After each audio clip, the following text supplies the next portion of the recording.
सगळंच एवढं सुंदर आहे ना, काय घेऊ कळतच नाहीये.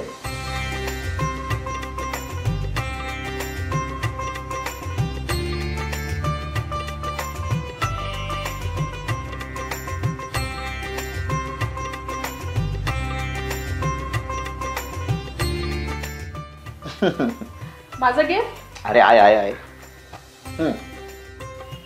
गोविंद दंडे अँड सन्सचं गिफ्ट वाउचर. अगं मी तिथे गेलो ना तर मीच कन्फ्यूज झालो. त्यांच्याकडे सगळं इतकं सुंदर होतं. मग म्हटलं हे गिफ्ट कार्डच द्यावं, म्हणजे तुला जे हवंय ते जाऊन घेता येईल, है ना. थँक्स दादा. आवडला ना? खरंच. तुमच्या लाडक्या बहिणीच्या अनमोल आनंदासाठी गोविंद दंडे अँड सन्स घेऊन आले आहेत एक खास ऑफर. दागिन्यांच्या वजना इतकी टक्के मजुरीत सूट. ऑफर फक्त सोने आणि हिऱ्यांच्या दागिन्यांच्या मजुरीवर लागू. आमच्या नाशिक रोड आणि सिन्नर शोरूम मध्ये येऊन 14 ऑगस्ट ते 5 सप्टेंबर मध्ये या ऑफरचा नक्की लाभ घ्या.